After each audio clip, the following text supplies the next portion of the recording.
Source: Cowboys get safety Iloka on one-year deal. Todd Archer, ESPN The Cowboys make another move in free agency by signing George Iloka. Iloka, who turns 29 on March 31, has started 79 of 99 games, including 76 during a 6-year span with the Cincinnati Bengals.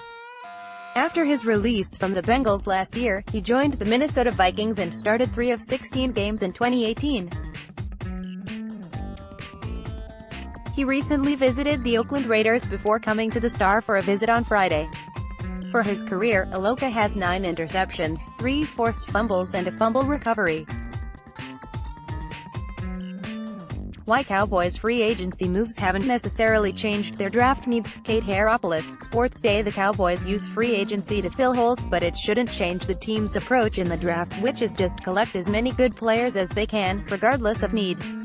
The signings allow Dallas to cover its bases while entering the draft without feeling forced to take a player because of a conspicuous need at a particular spot.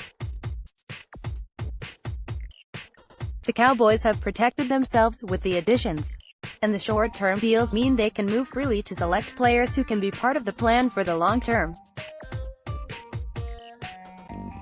If Dallas continues its recent trend of picking well in the draft, it can let free agents signed now leave next spring knowing replacements are in place and on budget-friendly 4-year rookie deals at that.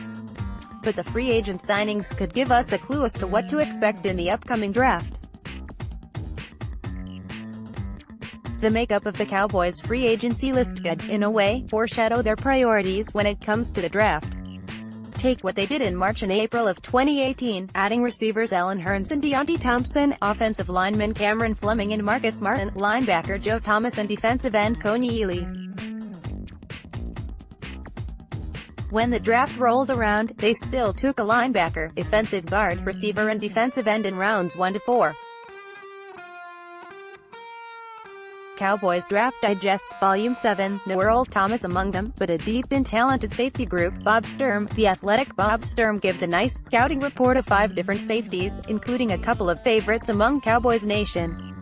Even with the signing of Iloka, the Cowboys could still draft one.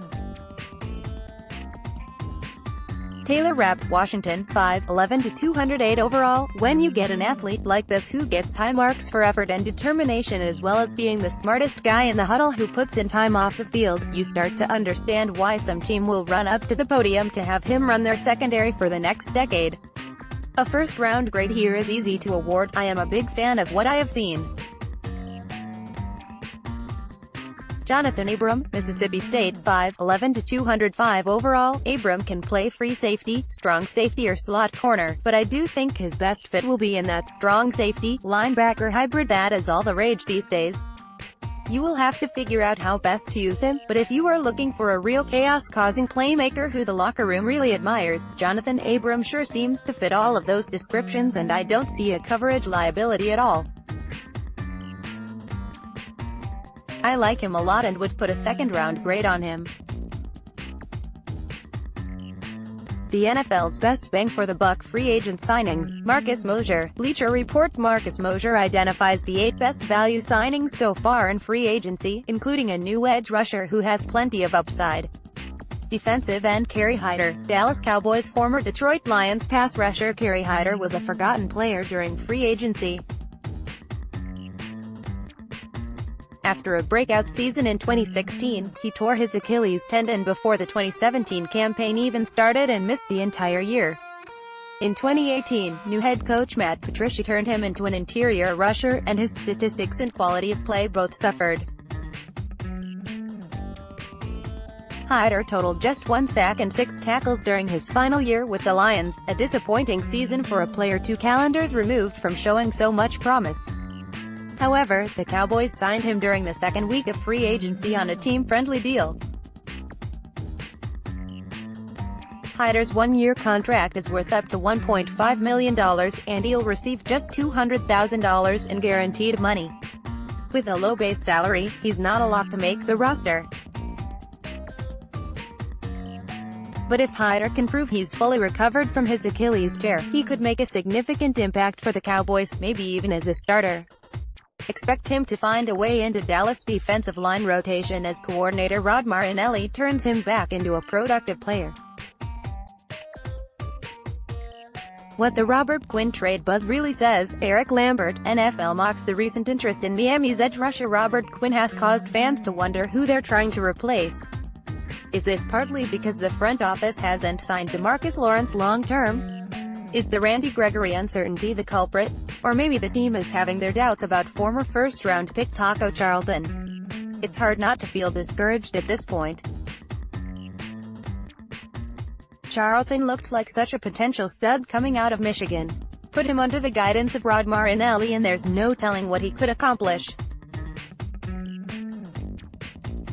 Through 27 career games, he has just 4 sacks.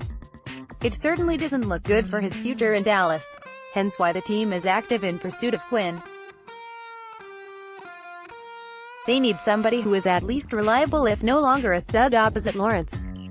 Maybe Charlton can still turn things around. He's only 24 years old, so it's not like the clock is working against him. This is probably the best opportunity he'll have to seize the moment. The team has basically thrown him a softball with Gregory out of the picture. Quinn will be competition if the Cowboys are able to secure the trade, but not somebody who's impossible to overcome. This would definitely be a welcome piece of good news for a defense in crisis. Jonathan Abram profile is one of Cowboys' 2019 Draft 30 national visits. Sean Martin, Cowboys Wire. Is it possible one of the top safeties fall all the way to 58? Sean Martin provides his scouting report of Mississippi State's Jonathan Abram. Strengths: Abram is a natural magnet for the football, effortlessly using short, comfortable strides to cover ground and arrive ready to lower the shoulder. When coming downhill against the run, Abram takes pride in putting runners on the ground, something he does at a high rate in space by running his legs through tackles. Abram plays with exceptional spatial awareness, using the sideline as an extra defender in coverage.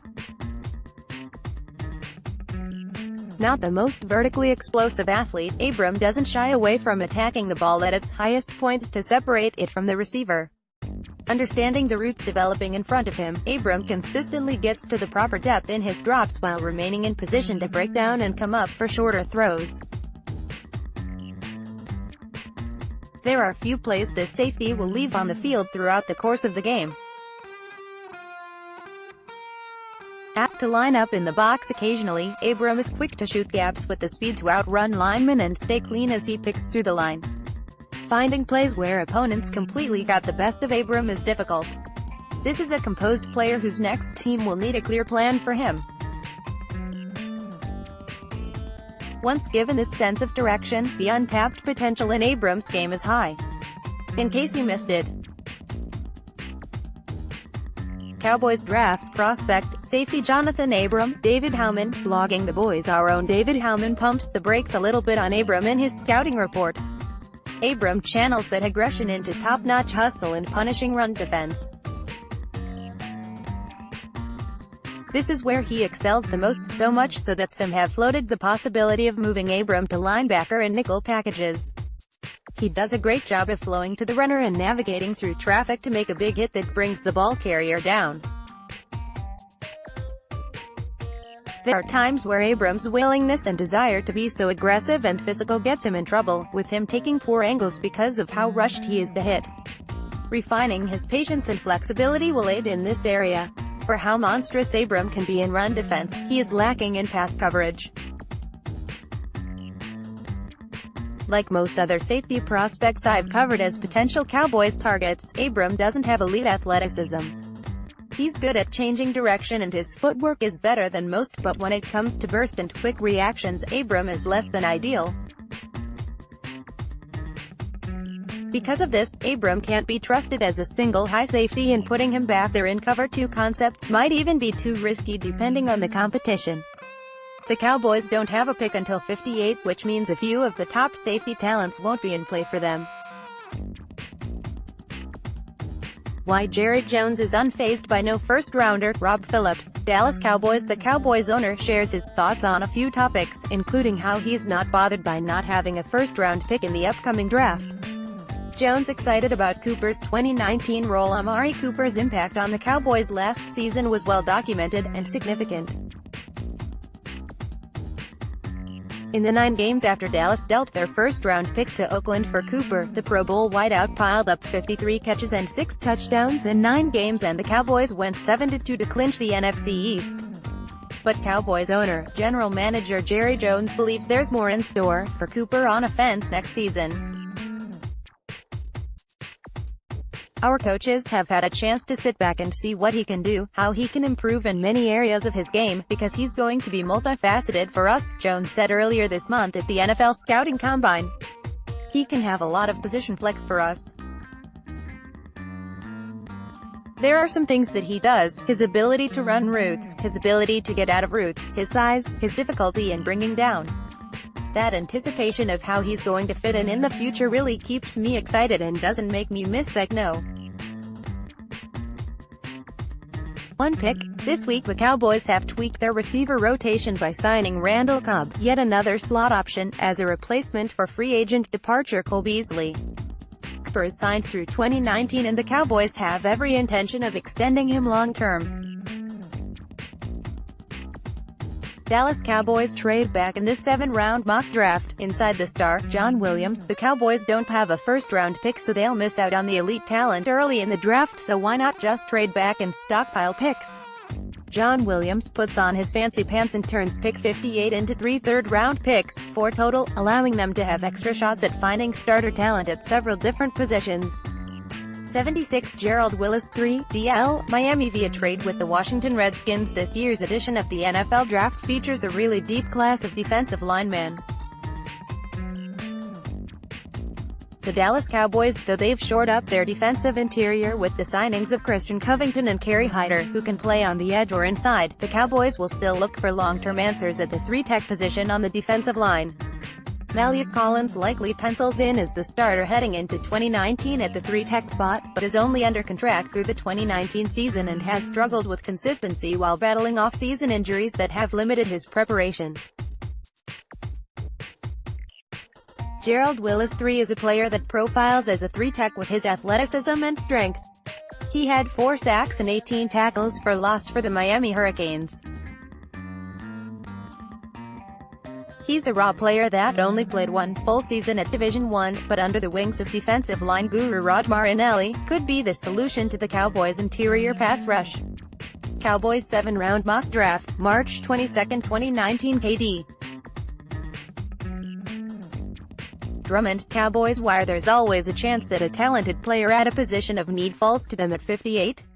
The noble Drummond constructs one of my favorite mock drafts so far that could instantly wipe away some concerns and set them up nicely for the future. 2.23 Irv Smith Jr.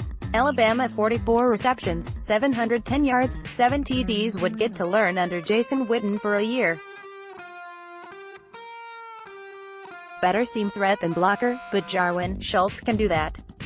Dallas Cowboys full 2019 NFL mock draft, Rucker Harangi, fan-sided. Could the Cowboys sneak an upgrade at tight end using their 3rd-round pick? Round 3, Jay Sternberger. When you're a team that has to pull a tight end out of the Monday Night Football booth, it's clear you have a need at the position. With all due respect to Jason Witten, he's at best a short-term solution for the Cowboys. It would be an excellent idea for Dallas to draft Witten's successor this year. Providing a talented prospect like Sternberger a year to learn under the future Hall of Famer could pay big dividends for the Cowboys down the line. The former Texas A. He's a natural receiver who can flex out and make plays in the slot as well. Sternberger doesn't have world-class speed, but he makes up for it with a really big catch radius. Some might consider taking Sternberger in the 3rd round as a bit of a reach, but the Cowboys should have enjoyed plenty of chances to scout the in-state prospect. Dallas might double down and take another defensive lineman here, but going with a tight end with real upside would be a good choice as well.